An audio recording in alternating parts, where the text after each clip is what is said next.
Welcome children.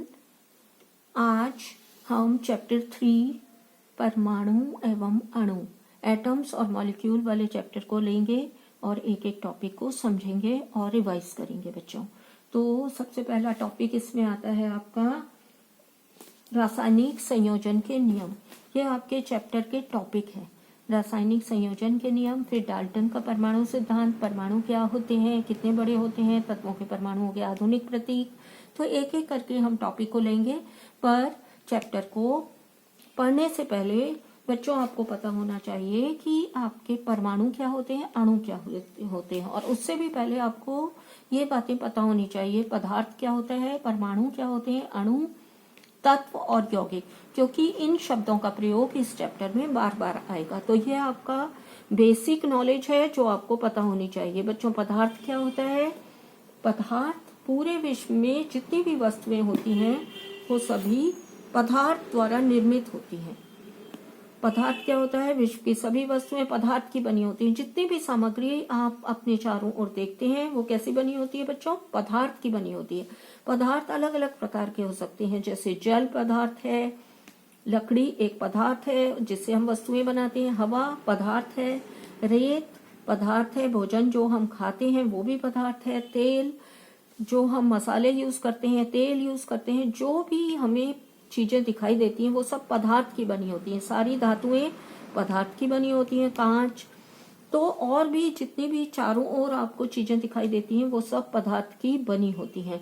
अब आपको पता होना चाहिए कि पदार्थ में कैसे पता चलेगा कि ये वस्तु पदार्थ है या नहीं है। तो पदार्थ के दो गुण होते हैं, पदार्थ स्थान घेरता है और पदार्थ का द्रव्यमान होता है।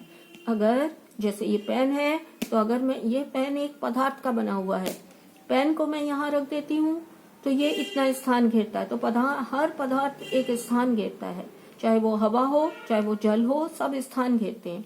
और दूसरा पदार्थ का द्रव्यमान होता है। ये दो पदार्थ के गुण होते हैं। द्रव्यमान यानी पदार्थ की मात्रा, मतलब जितनी मात्रा उसमें उपस्थित है उसे हम कहते हैं द्रव्यमान। जिसमें मात्रा अधिक होगी उसका द्रव्यमान अधिक होगा, और मात्रा कम होगी तो उसका द्रव्यमान कम होगा। अब हम आते हैं परमाणु क्या होते हैं। परमाणु सभी पदार्थ परमाणुओं से मिलकर बने होते हैं। छोटे छोटे कण होते हैं जिनसे मिलकर क्या बने होते हैं? परमाणु बने होते हैं। छोटे छोटे कणों को परमाणु कहते हैं, और परमाणु से क्या बने होते हैं? पदार्थ बने होते हैं। ये परमाणु हैं, छोटे छोटे परमाणु को अगर हम एक साथ, एक ही प्रकार के परमाणुओं को एक साथ रखेंगे तो क्या बन जाएगा? वो तत्व कहलाता है। और जब दो या दो से अधिक परमाणु रासायनिक रूप से संयोजित हो जाते हैं तो वो मॉलिक्यूल या अणु बनाते हैं। अगर दो या दो से अधिक तत्व आपस में रासायनिक रूप से संयोजित होंगे तो वो यौगिक बनाएंगे। इसका मतलब है यौगिक में दो या दो से अधिक तत्व के परमाणु उपस्थित होते हैं।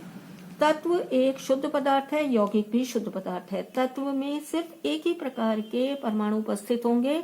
अगर हम तत्व को तोड़ेंगे और बारीक करते जाएंगे, छोटे कणों में विभाजित करेंगे तो क्या हो जाएगा बच्चों?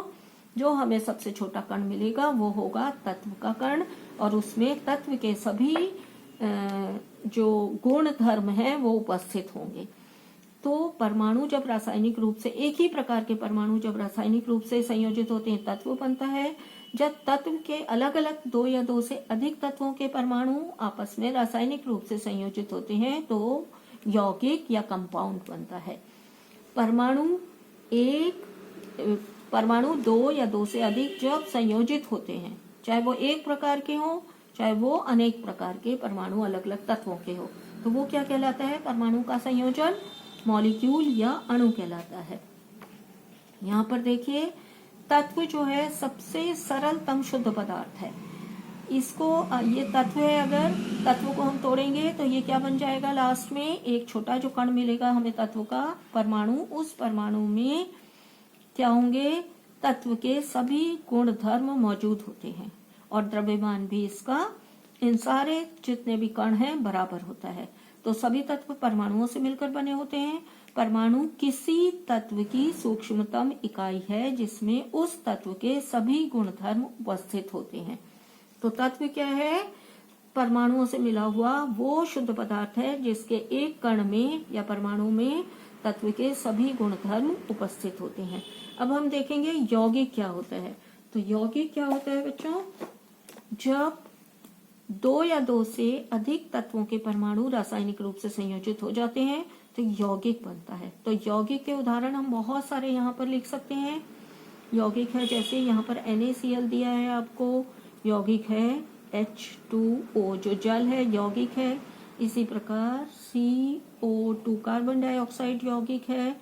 आप 10th में अनेक फॉर्मूले पढ़ेंगे जो दो या दो से अधिक तत्वों के परमाणुओं से मिलकर बने हैं। यहाँ पर एक हाइड्रोजन तत्व है, एक ऑक्सीजन, दो तत्वों के परमाणु मिलकर जल बनाते हैं।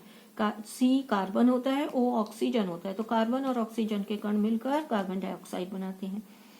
अब अणु क्या होता है, दो या दो से अधिक परमाणु रासायनिक रूप से संयोजित होते हैं, उसे हम अणु कहते हैं। तो अणु तत्व के भी हो सकते हैं और अणु यौगिक के भी हो सकते हैं। जब दो अलग अलग तत्वों के परमाणु संयोजित होंगे तो यौगिक कहलाएगा, और एक ही प्रकार के परमाणु रासायनिक रूप से संयोजित होंगे वो भी अणु होगा, मगर वो तत्व का अणु होगा। इसे हम आसानी से, यहाँ पर मैंने बॉल्स लिए छोटी छोटी, ये बॉल्स के माध्यम से आप बहुत आसानी से ये बात समझ सकते हैं कि परमाणु, अणु और यौगिक क्या होता है और तत्व क्या होता है। ये छोटे छोटे समझ लीजिए कि ये एक परमाणु है। सभी पदार्थ परमाणुओं से मिलकर बने हैं, तो बॉल क्या है, छोटी छोटी। अगर हम मान लें कि ये सारे परमाणु हैं, अब ये अलग अलग तत्वों के परमाणु हैं, तो इनके गुण धर्म अलग अलग होंगे। इनके ऊपर मैंने सबके ऊपर सल्फर, इस तरह इनके प्रतीक लिखे हुए हैं। जब आप प्रतीक पढ़ लेंगे तो ये आपको समझ में आ जाएंगे। हमें यहाँ पर समझना है कि परमाणुओं से अणु कैसे बनते हैं और यौगिक कैसे बनते हैं। तो ये परमाणु है।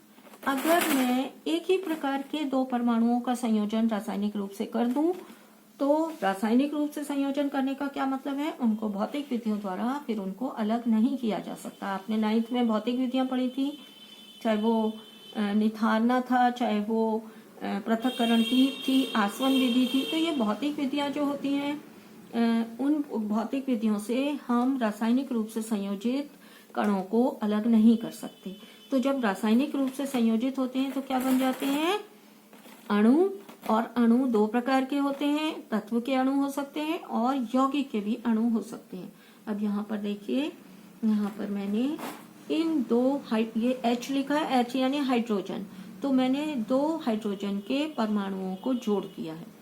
तो जब हम दो हाइड्रोजन के परमाणुओं को जोड़ेंगे तो क्या हो जाएगा बच्चों, ये एक अणु बन जाएगा। अणु कैसे बन जाएगा, ये यहाँ पर अगर मुझे परमाणु बताना होगा तो मैं इसको एक अलग करूंगी। अगर मैंने ये दो जोड़ दिए हैं तो ये क्या बन गया, हाइड्रोजन का एक अणु। इसको हम H2 लिखेंगे और ये अणु है, मगर ये अणु होने के साथ साथ तत्व है। अब तत्व क्यों है ये, क्योंकि ये एक ही प्रकार के परमाणुओं को जोड़कर बना है। इसी प्रकार यहाँ देखिए, यहाँ पर मैंने ये दो जोड़े हुए हैं। ये कौन है, O यानी ऑक्सीजन। तो ये ऑक्सीजन का क्या कहलाएगा, परमाणु नहीं कहलाएगा। इसमें हमने दो ऑक्सीजन परमाणु एक बंध द्वारा, एक अट्रैक्शन फोर्स द्वारा रासायनिक रूप से संयोजित हैं, तो ये कहलाएगा अणु। मगर अणु किसका कहलाएगा, ये अणु तत्व का कहलाएगा। तो हम इसको लिखेंगे O2 और यहाँ पर लिख देंगे अणु। और किसका कहलाएगा, ये ऑक्सीजन का एक अणु है, मगर ये तत्व कहलाएगा। तत्व क्यों कहलाएगा बच्चों, तत्व इसलिए कहलाएगा क्योंकि एक ही प्रकार के परमाणु रासायनिक रूप से संयोजित हैं। जब एक ही प्रकार के परमाणु रासायनिक रूप से संयोजित हो जाते हैं तो क्या हो जाता है, तत्व बनता है। ये नाइट्रोजन का अणु है और ये तत्व है क्योंकि दोनों एटम किसके हैं, नाइट्रोजन के। अब हम देखेंगे यौगिक कैसे बनते हैं। यहाँ पर देखिए, यहाँ पर मैंने 3 परमाणुओं को जोड़ा है। ये 3 परमाणु किस किस के हैं, बीच में O लिखा हुआ है, ये ऑक्सीजन का एक परमाणु है, और यहाँ H लिखा हुआ है। तो हाइड्रोजन के कितने परमाणु हैं, 2। इसका मतलब है 2 हाइड्रोजन के परमाणु और एक ऑक्सीजन का परमाणु, ये तीनों आपस में जुड़े हुए हैं। तो इसका हम जब सूत्र लिखेंगे तो क्या लिखेंगे, H2 और O। ये क्या है, जल। मगर इसमें हमने दो तरह के तत्वों का प्रयोग किया है, एक ऑक्सीजन का और एक हाइड्रोजन का। जब दो तत्वों के परमाणु आपस में जुड़ते हैं तो वो क्या बन जाता है, यौगिक। तो ये क्या कहलाएगा, एक कंपाउंड या यौगिक कहलाएगा।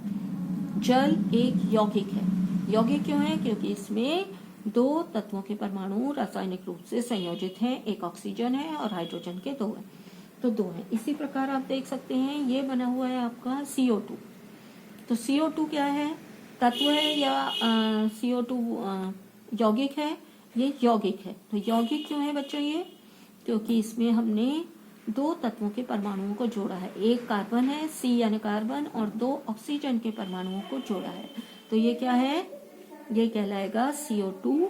और CO2 का ये एक अणु है, क्योंकि इसमें दो या दो से अधिक परमाणु रासायनिक रूप से संयोजित हैं। अणु होने के साथ साथ ये एक यौगिक भी है, यौगिक है। तो ये यौगिक के परमाणु, यौगिक के अणु हैं। और ये यहाँ पर जो हाइड्रोजन है ये तत्व के हैं, ये तत्व है हाइड्रोजन। तो तत्व में एक ही प्रकार के परमाणु संयोजित होंगे, मगर तो यौगिक में दो या दो से अधिक प्रकार के परमाणु संयोजित होंगे। तो आपको ये बात समझ में आ गई होगी, तत्व कैसे बनते हैं और यौगिक कैसे बनते हैं। इसके बाद अगले वीडियो में हम पढ़ेंगे रासायनिक संयोजन के नियम।